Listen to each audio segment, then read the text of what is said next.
বাবা,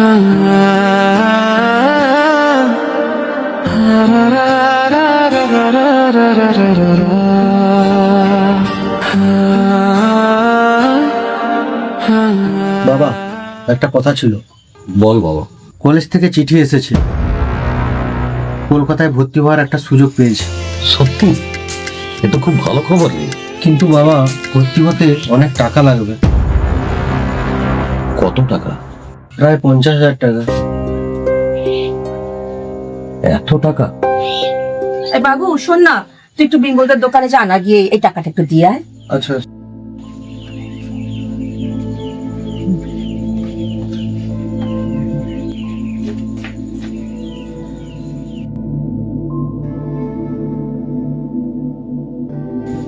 আচ্ছা, কি এত ভাবছো গো? ছেলেটার স্বপ্ন হয়তো পূরণ করতে পারবো না। কেন? জমি বন্ধক রেখেছি, ঘরে টাকা নেই, ফসলও এবছর ভালো হয়নি। রাহুল ছোটবেলা থেকে কত কষ্ট করে পড়াশোনা করেছে। আমি ব্যর্থ মালতী, ছেলের সামনে মাথা তুলে দাঁড়াতে পারছি না।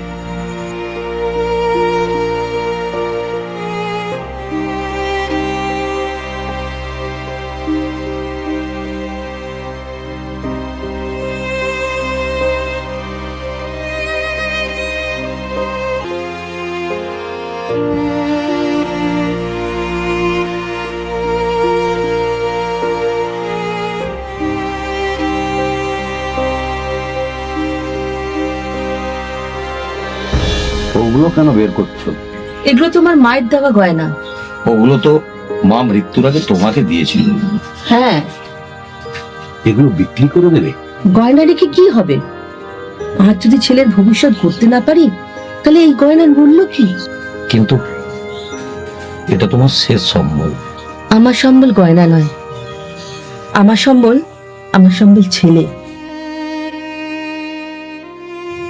শোনো, আমি গিন্নিমার কাছে চললাম এগুলো বন্ধক দিয়ে কিছু টাকা আনতে।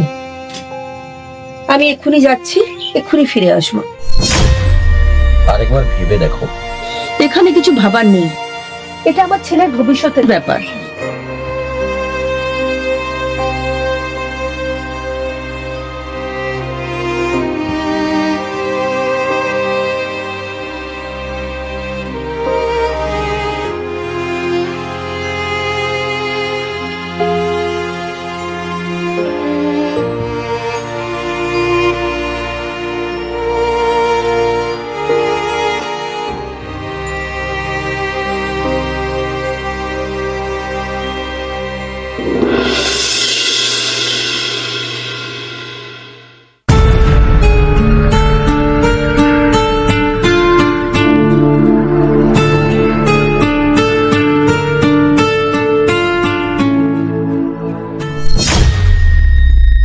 সত্যি বিক্রি করে দিলে?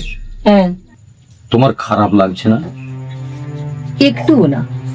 একদিন যখন আমাদের ছেলে অনেক বড় হয়ে যাবে, তখন আমাদের আর এই গয়নার কোনো অভাব থাকবে না। রাহুল। হ্যাঁ বাবা। এদিকে একবার আয় বাবা।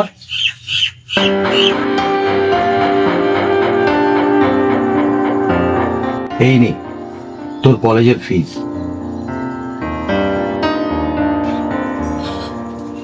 এত টাকা কোথায় পেলে বাবা?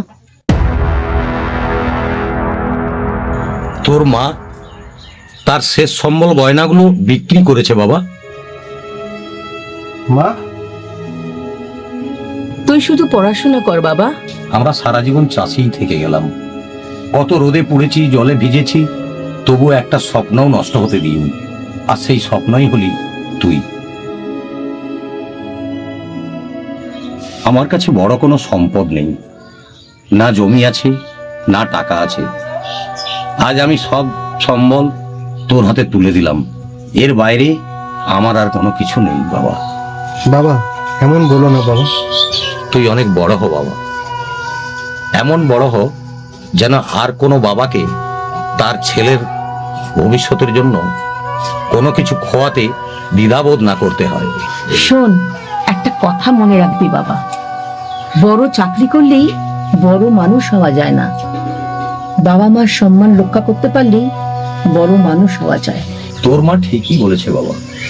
আমি কথা দিচ্ছি বাবা, আমাদের এই কষ্ট আর বেশি দিন থাকবে না, আর আমি তোমাদের মাথা কোনোদিন নিচু হতে দেব না। ধনী হতে চায় না বাবা, শুধু মানুষ হয়ে ফিরিস। আয়।